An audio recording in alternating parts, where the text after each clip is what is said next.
सभी दोस्तों को नमस्कार। जय श्री राम। दोस्तों, मुझे पता है आप लोग वेट कर रहे थे वीडियो का, क्योंकि लास्ट वीडियो मैंने अपलोड किया था जब मैं कागज़ लेने गया था थाना जदरदौल। तो उस वीडियो में भाई बहुत सारे कमेंट आ रहे थे कि आगे अब क्या होगी कार्रवाई। तो फ़िलहाल दोस्तों मुझे मिल चुकी है FIR की 2 कॉपी और कुछ एक कागज़। तो ये देख सकते हैं आप।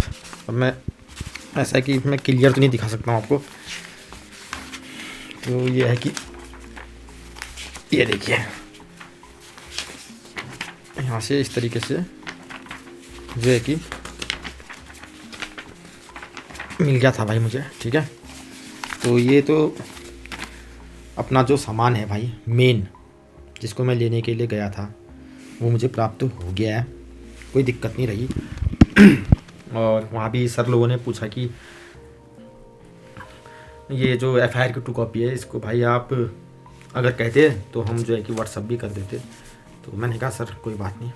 बाकी तबीयत वबीयत भी पूछ रहे थे मेरी, मैंने कहा ठीक हूँ अब। साथ ही साथ फिर मैंने इन पन्नों की 2 कॉपी करी, और 2 कॉपी मेरे पास है जो वहाँ से मिली थी, वो वकील को सौंप दी है। साथ ही साथ जो मेरे ये कागज़ थे राममूर्ति के, आप देख सकते हैं, बरेली से जो मेरा इलाज चल रहा है, तो इन कागज़ों की भी 2 कॉपी वकील साहब को दे दी है। बाकी अभी जब मैं बीच में बरेली गया था तो वहाँ से दवाई कुछ इस तरीके से भाई आई है, ठीक है। मेरी भांजी भिजवा देती है दवाई। और जब भाई पैर में ज़्यादा ही तकलीफ़ होती है तो चेक करने के लिए भी कि कुछ दिक्कत ज़्यादा तो नहीं हो सकती है भविष्य में, तो उस हिसाब से भी मैं बरेली भी जाते रहता हूँ। मेन अब क्या है ना, दिक्कत हो रही है दोस्तों यहाँ पर ये। और डॉक्टर साहब ने मेरे से कहा है कि अगर पैर में करंट जैसा होगा तो फिर दिक्कत हो सकती है। अब ठंडे दिन है, अब चोट जैसे कि मान लो यहाँ थी, यहाँ पर मारा था डंडा, तो वो क्या हो रहा है ना, अब यहाँ तक हो रही है झंझनाहट। फिर इस बीच उतना वो नहीं है, फिर उसके बाद इतने समय है, ऐसा लग रहा है कि जैसे करंट लगता है ना, तो ये दिक्कत कर रहा है। बाकी जो एक आध फॉर्मेलिटी थी वो भी पूरी कर दी है। तो वकील साहब को जब मेरे पे हमला हुआ था वो वीडियो रिकॉर्डिंग दे दी है, और आपका कागज़ों की 2 कॉपी दे दी है, और जो बरेली से इलाज चल रहा है जो मेरे पास कागज़ है उनकी 2 कॉपी दे दी है, और मेडिकल की 2 कॉपी दे दी है, मेडिकल की 2 कॉपी दे दी है। और जो डिस्ट्रिक्ट से 1-1.5 हफ्ते की मैंने जो दवाई खाई थी उसके बाद फिर मैं बरेली चली गया था, तो उन कागज़ों की 2 कॉपी दे दी है। कुछ कागज़ भी मेरे पास हैं। तो ये चीज़ें जब सारी वकील साहब ने देखी तो उन्होंने मुझसे एक ही बात ये की कि इतना तो तुम अब मुझ पर भरोसा कर सकते हो कि अपराधी जेल तो जाना है। क्योंकि दोस्तों देखिए, गुस्से में ना आदमी, क्रोध जो होता है उसमें आप आदमी दूसरे का तो बाद में बुरा करता है, पहले वो खुद का ही बुरा करता है। अब आप एक चीज़ देखिए, गुस्से में क्रोध में आके उसने मुझ पर जानलेवा हमला किया, और आज देखिए अब वो खुद जेल जाएगा, तो क्या अच्छा लगेगा बताओ। उसके भी बच्चे हैं, उसकी भी फैमिली है, तो ठीक है भाई, पैसा उसके पास, लेकिन कानून तो सबके लिए बराबर होता है ना। अब जब वो जेल जाएगा तब उसको पता चलेगा कि उसने कितना बड़ा गुनाह किया, तो तब कहते हैं कि अपने क्रोध को पालना सीखो, उसको दूसरे पर खर्च मत करो। क्योंकि क्रोध दूसरे पे अगर आप निकालोगे तो बदले में आपको भी फिर बुरे का सामना ही करना पड़ेगा। तो आदमी का जो मेन होता है ना, वो होता है शरीर, हर एक अंग। हमारी हल्की सी उंगली कटती है, कितना दर्द होता है।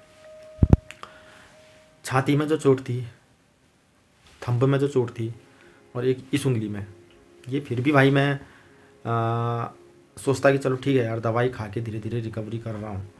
लेकिन जो पैर की चोट है ना, ये अब अपना असली रूप दिखा रही है। तो जब मैं सोचता हूँ कि यार इस तरीके से मैं सुबह दौड़ने जाया करता था, साइकिलिंग करता था, वो सारी की सारी चीज़ें इस अपराधी ने भाई मेरे से छीन ली हैं कहीं ना कहीं।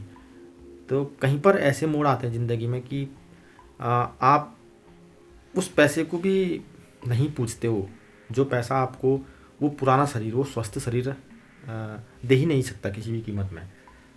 तो पैर में जो उसने चोट मारी थी मेरे, वो अब मेरे को जो है कि कहीं ना कहीं चुभ रही है भाई, क्योंकि पैर में ही इंसान का पूरा वज़न होता है और ऊपर से फिर उल्टा पैर है। उल्टे वाले पैर में तो फिर क्या होता है ना, जब दबाव पड़ता है, ये मान के चलिए कि जूता पहनता हूँ मैं जिस समय, तो अंदर ऐसा लगता है जैसे कुछ चल रहा है पैर के तलवे में ना, इस वाले हिस्से में ये। अब जज साहब से मैं यही कहूँगा, जब पहली तारीख लगेगी, कि सर मुझे इसका कुछ नहीं चाहिए, इससे इतना कह दो कि ये मेरा पैर ठीक कर दे बस, कि ये मेरा वाला पुराना पैर मुझे दे सकता है जो मेरा स्वस्थ पैर था। आज अगर मान लीजिए मेरी बढ़ती उम्र के साथ, बदलते मौसम के साथ ये पैर अधिक पीड़ा देता है मुझे, तो मैं कैसे पालूंगा यार अपने बच्चों को, कैसे मैं कार्य करूंगा। सवेरे घूमने जाया करता था, अपने शरीर को स्वस्थ रखने के लिए मैं रनिंग करने जाया करता था, वो सारी चीज़ें अब गायब सी हो गई हैं। कैसे यार, हो ही नहीं रहा है, क्योंकि पैर तो अब दिक्कत कर ही रहा है।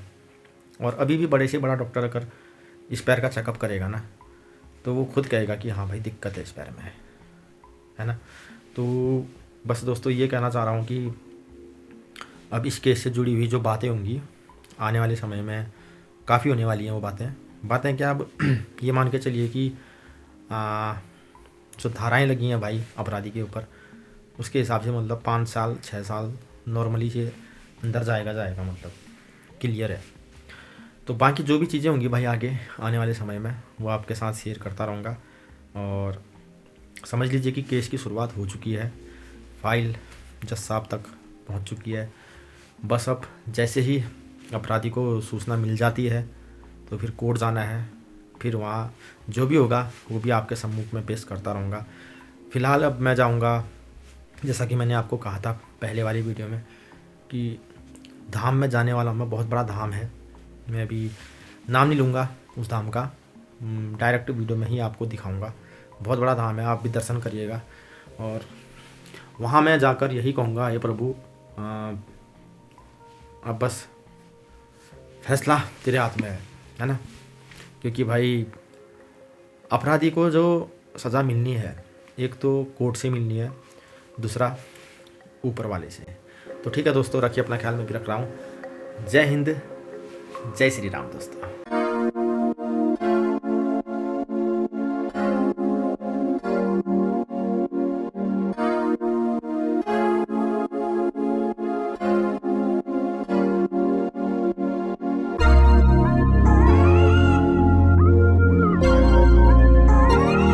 सीधी बात है, लगा ऐसे दुकान में घुसना गलत होगा, माँ कसम कह रहा हूँ। हाँ ठीक है, सीधी सी बात है। सोशल मीडिया में ये मौजूद है, मैं किसी न किसी 2070 किलो 50 का किलो किसी को हमारा नाम है, वो पुलिस वाले को लिखेगा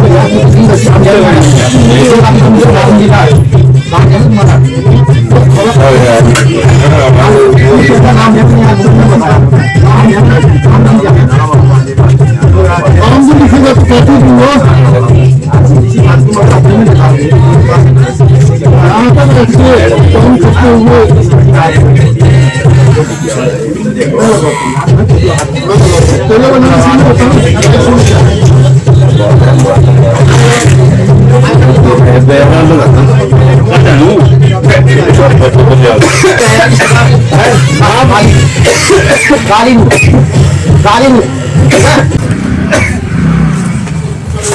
मैं सीधी बात कर रहा हूँ, मेरे को अगर डंडा मत दिखाना, मारो मारो दे, मारो तो।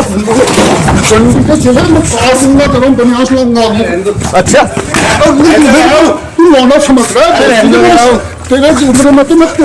अच्छा, मेरे को मारा गया है दोस्तों यहाँ पर। या तो ओपन करके दिखाना सबके लिए। भाई मैंने नाम किसी का नहीं लिया, लेकिन जिस हिसाब से मुझे मारा गया है दोस्तों, दुकान में घुस के मारा है यहाँ पर।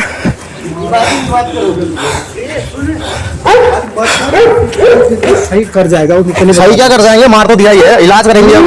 इलाज तेरा हो जाएगा, खाली उसको वो कर रहा हूँ, खाली तू मत वो कर, मत उलझ खाली अपना ही बंद कैसी कर। बात कर रहे हो यार दादा, दुकान में आके मार रहे हैं। भाई ऐसा है ना, वो तुम समझ रहे हो, खाली भक्ति आदमी है, मत कर। अरे भक्ति आदमी अपनी लूंगी फिर दुकान में आके मारेंगे। कर फिर कर। तबीयत तो ढीली डाली है, लेकिन अब क्या करें यार, बच्चे भी तो भूखे हैं, उनके लिए तो करना ही पड़ेगा।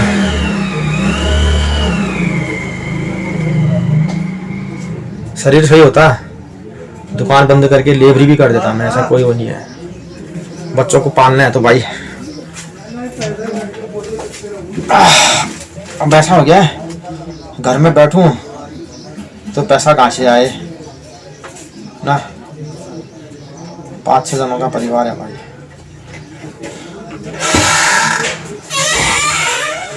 भाई यार दादा मैंने कोई बात ही नहीं करनी है, रहने दो यार। वही तो कर रहा हूँ, क्यों करनी होगी, फिर उसके बाद करते हो ड्रामे अच्छे खासे। हाँ यार ना वो ड्रामे बहुत बढ़िया करते हो, अच्छे खासे ड्रामे कर लेते हो फिर उसके बाद ना। क्या यार दादा, हाँ तो ड्रामे ऐसे करोगे कि बस जैसे ही बिल्कुल ही हो गया, तुमको बिल्कुल ऊपर पहुंच गए हो। जैसे ड्रामे बहुत बढ़िया करते हो, एक्टिंग ऐसी कर लेते हो बस हो गया जबरदस्त। वो रिपोर्ट दिखाऊंगा यार दादा।